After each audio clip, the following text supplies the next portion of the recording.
Ang title po ng devotion po natin ngayon is about the full armor of God. No? Mababasa po natin ito sa Ephesians 6 verse 10 to 17. No?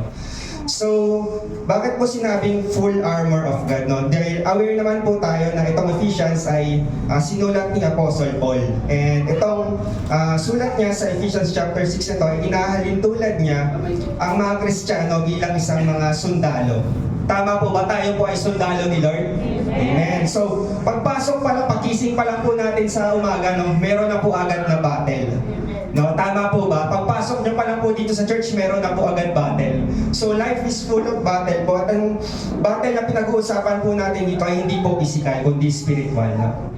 Dahil po ang kalaban po natin, mababasa po natin mamaya, ay hindi po physical, hindi po flesh and blood. So, basahin na nga po natin yung text po natin sa Ephesians. And yan po yung full armor of God. No? Meron pong anim na binanggit pong armor dito. Pero tatalakayin lang po natin siguro po mga 5 lang po. No? Yung defensive armor o yung pananggalang natin laban sa mga atake ng kalaban. No? So basahin po natin, verse 10 po. Finally, be strong in the Lord and His mighty power. Put on the full armor of God so that you can take your stand against the devil's schemes. So binanggit po dito na full armor. Full po, no? Hindi po tayo pwede mamili yung helmet lang susuotin ko. Hindi po pwede yung piling ko lang yung sapatos lang susuotin ko. Lahat po ito ay pinapasuot po sa atin ng ating Panginoon para hindi po tayo matalo ng kalaban. Amen po ba? So next po. For our struggle is not against, or sa King James Version, for we wrestle not against flesh and blood, but against the rulers, against the authorities, against the powers of this dark world, and against the spiritual forces of evil in heavenly realms. No? So yung battle po natin, spiritual po, no? Hindi po nakikita. Dahil ang kalaban po natin is si Satan. No? So kaya po sinabi po ni Apostle Paul dito, maghanda tayo. Hindi po pwedeng pupunta tayo sa gera na hindi po tayo handa. Kasi pag lumaban po tayo sa battle na wala tayong dalang armor, hindi tayo handa, hindi tayo prepared, hindi tayo dumaan sa training, matatalo lang po tayo, babagsak lang po tayo. Madali lang po tayo matatalo ng kalaban. No? Diba po parang sa mga games, ng mga kabataan, mahilig po mag-games. No? Pag makapal yung armor mo, pag yung armor mo 100 or 900, no? Ang tagal mong matalo or ang tagal mong ma-defeat, matalo yung boss. No? So ganun din sa battle bilang Kristiyano, no? Pag suot natin yung armor na to, hindi tayo basta-basta mapapatumba ng kalaban. Dahil ang kalaban natin matalino din, no? Hindi siya papayag na tayo nagagamit ni Lord lalo na sa kanyang advancement ng kingdom. So ang unang-unang armor na binanggit, sige, next slide. Ayan, may sinabi pa ulit. Therefore, put on the full armor of God. Dalawang beses inulit ni Apostle Paul, no? So that when the day of evil comes, you may be able to stand your ground and after you have done everything to stand. Next. Yan yung pinakaunang armor is the belt of truth. Sige, next slide, basahin natin. Stand firm then with the belt of truth buckled around your waist with the breastplate of righteousness in place. So, doon muna tayo sa belt of truth, no? So, ano po ba yung purpose ng belt? Meron man Tagalog? May nagtagalog natin. Kaya't maging handa kayo, ibigkis sa inyong baywang ang sinturon ng katotohanan. So, ano po ba yung purpose ng belt or ng sinturon? Bilang, tulad ni Apostle Paul, bilang mga kawal tayo ng Diyos, no, na ikipaglaban. So, yung unang purpose po ng belt, hindi lang po para higpitan yung pantalon, no? Isa po nung purpose ng belt, lalo-lalo na po nung battle, nung mga kawal noong araw, isalagyan po ito ng espada. No, nalagyan po ito ng armas, ng weapon. No, yung mga mapapansin niyo po, yung mga kawal dito po nilalagay. No? Doon po yung nakasukbit sa belt. No, at ano po ba yung weapon natin, yung sword? Di ba po alam po natin ang sword is our word of God, the sword of the Spirit. So, magka-link po ito, no, yung belt of truth, tsaka yung sword of the Spirit. Hindi po pwedeng nasa yung sword of the Spirit, yung word of God, pero wala sa iyong katotohanan. So, sinasabog po dito, suotin natin yung sinturon ng katotohanan. So, yun yung purpose nito is protect us sa kalaban natin, sa pandaraya, at sa mga kasinungalingan. Dahil sino bang kalaban natin? Si Satan, di ba? Ano ba si Satan? Nagpapanggap siyang angel of light, di ba? Sabi sa Bible. Sabi sa John 8:44, ito kausap ni Jesus ang mga Pharisees, You belong to your father, the devil, and you want to carry out your father's desire. He was a murderer from the beginning, not holding the truth is no truth in him. When he lies, he speaks his native language, for he is the liar and father of lies. So yun pala si Satanas, no? Ama ng mga kasinungalingan. So kaya pala pinapasol tayo ni Apostle Paul dito ng belt of truth, kasi ang kalaban natin is mandaraya, is sinungaling. No, kaya sinasabi dito, bigkisin nyo yung sinturon ng katotohanan para pag-ingatan tayo ang ating mga sarili laban sa mga false prophets, sa mga kahit anong mga tao na pwede gamitin ni Satanas para magsinungaling sa atin or dayain tayo. Tama po ba? Kasi ang ultimo Kristiyano po, no, pinag-iingat kasi maaari po tayong madaya or mapagsinungalingan.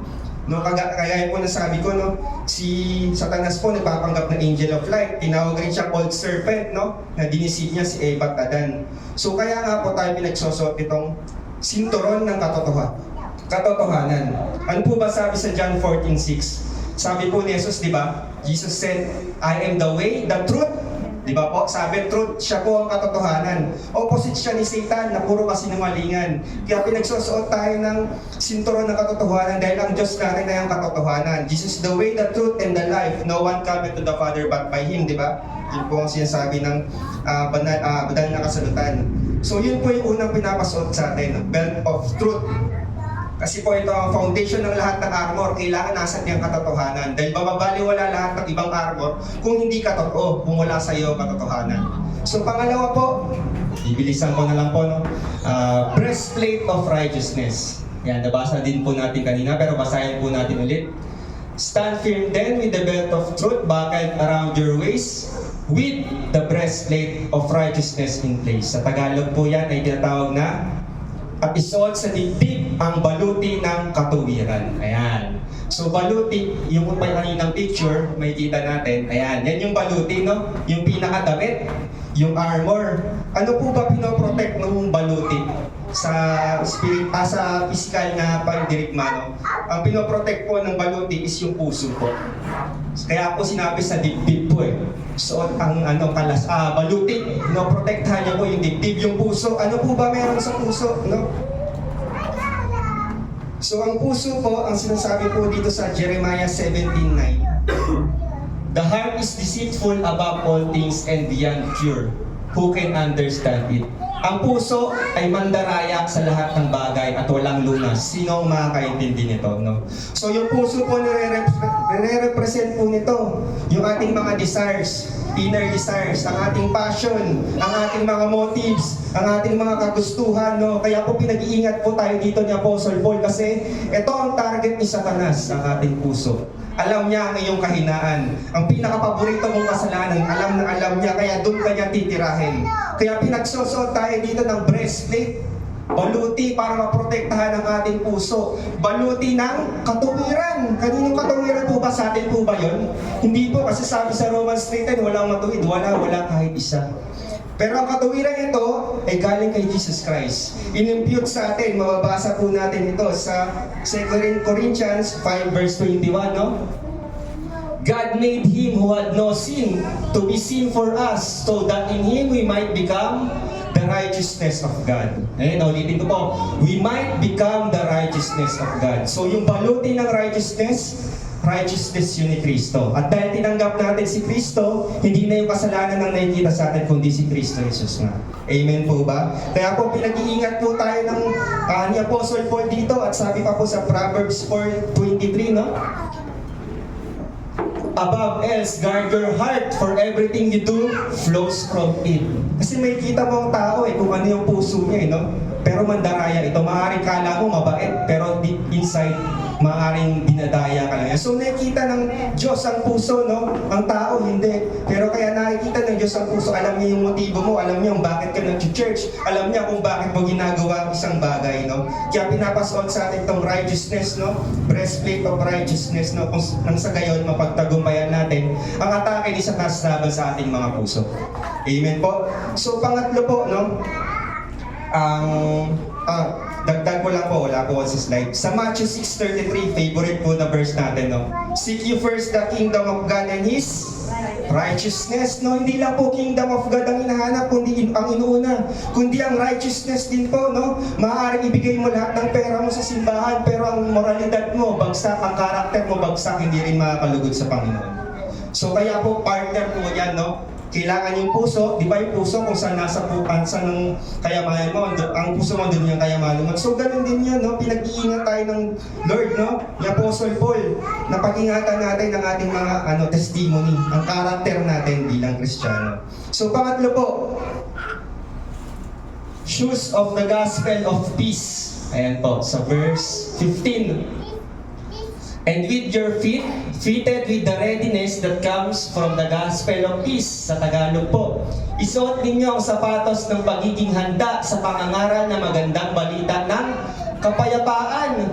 So yun po, no, sinasabi po dito sapatos. Ano po ba yung nire-represent ng sapatos? Di ba po, sapatos po nire-represent po natin yan ng paglakad or paghayop or movement natin, moving forward, no, sa battle.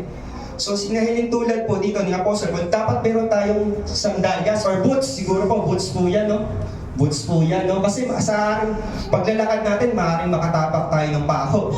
O, tumba ka na bilang Christian. So dapat may sandalyas, no? Meron ka ng belt of truth, nasa iyo ng katotohanan, nasa iyo ng baluti ng katuwiran. Tamad ka naman, hindi ka humahayop, wala kang sapatos. No, anong purpose mo bilang sundalo ni Kristo kung hindi ka humahayop? Kung hindi ka nag-share ng Word of God? Anong purpose mo na tinawag kang sundalo kung ayaw mo nakipagdigma? Kung ayaw mo i-share ang Word ni Kristo? Kaya nga sabi dito, no, pagiging handa sa pangangaral ng gospel. Ano po ba yung gospel? It's the death, the burial, and the resurrection of our Lord Jesus Christ, no? Ang kamatayan, ang pagkalibing, at ang pagkabuhay namang muli ng ating Panginoong Jesucristo na ating pinapangaral sa lahat ng tao, no? Kasi yun po ang ating Great Commission. Mas basa po na sa Matthew 28, verse 19 to 20, no? Go ye therefore and make disciples.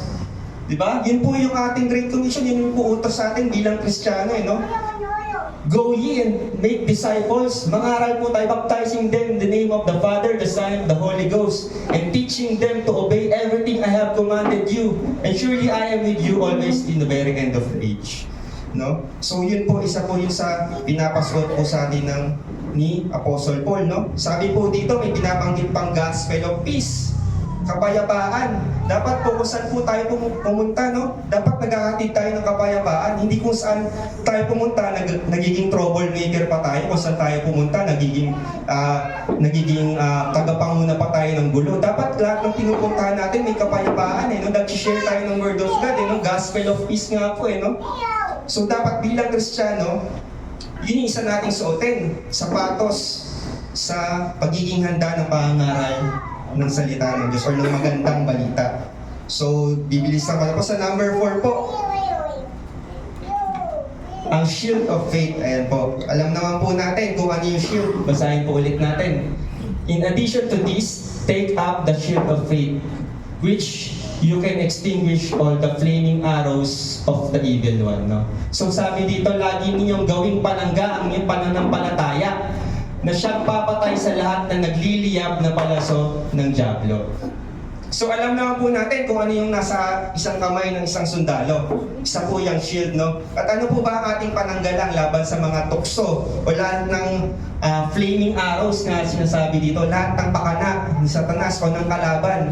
Yun yung ating pananampalataya, no? Meron po akong picture dyan, ayan po. Nung Asian times po, no, yan yung ginagawa nilang depensa or shield, no? Kapag marami silang mga kalaban na yung namamana. Di ba sabi dito, flaming arrows, no? So, ganyan. So, cover na yan. So, front, back, gilid, taas.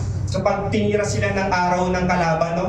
Sigurado magde-deflect lang yan, no? Kapag tumama dyan yung araw, tatalbog lang yan.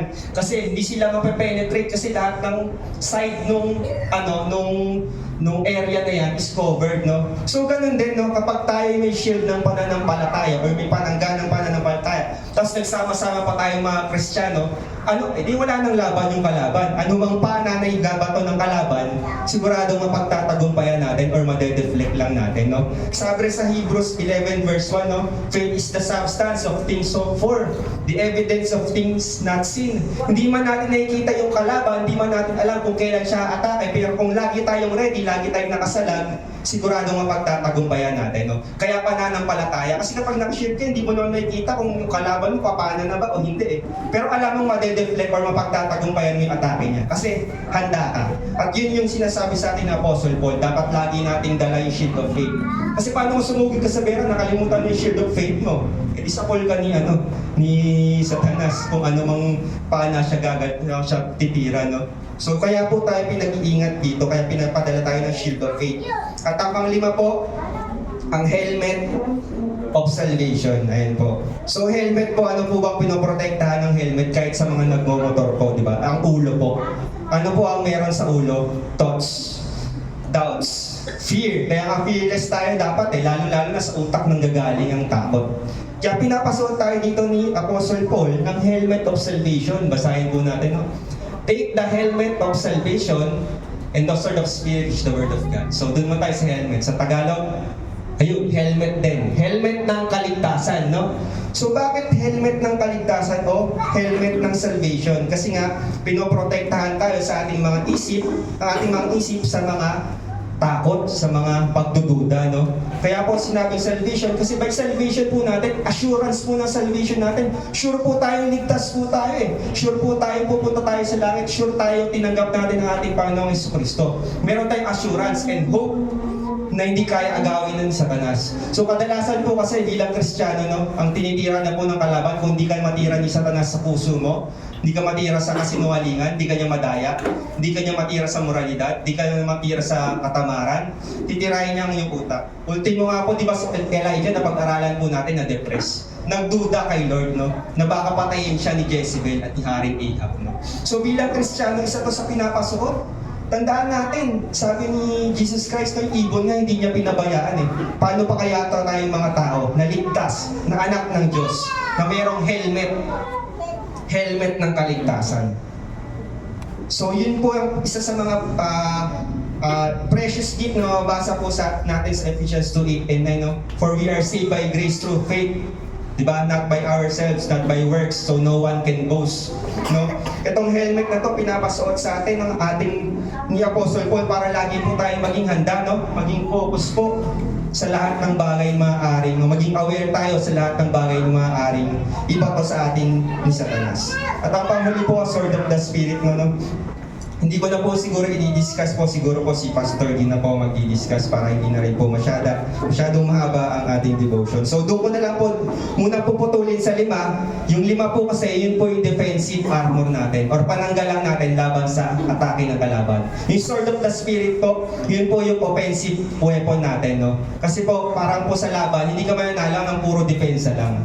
Sa boxing, hindi ka mananalo ng puro salag or iwas ka lang. Kailangan mo ng offensive weapon. Kasi kahit anong depensa mo, sa boxing kahit anong depensa mo, tutumba ka kung hindi ka marunong umatake. So meron din tayo dito tinatawag na sword of the Spirit. At pag-aaralan po natin yun sa mga susunod pa po nating devotion or mga preaching po. So yun lamang po ang maging babahagi ko po na Kristiyano po ay tinatawag pong sundalo at lagi po nating suotin lahat ng armor, hindi lang po tayo mamimili ng isa, kundi lahat po. Para sa gayon, makatatag tayo, makalaban tayo sa kanumang atake ng kalaban. Yun lamang po. Salamat. To God all be the glory. Amen.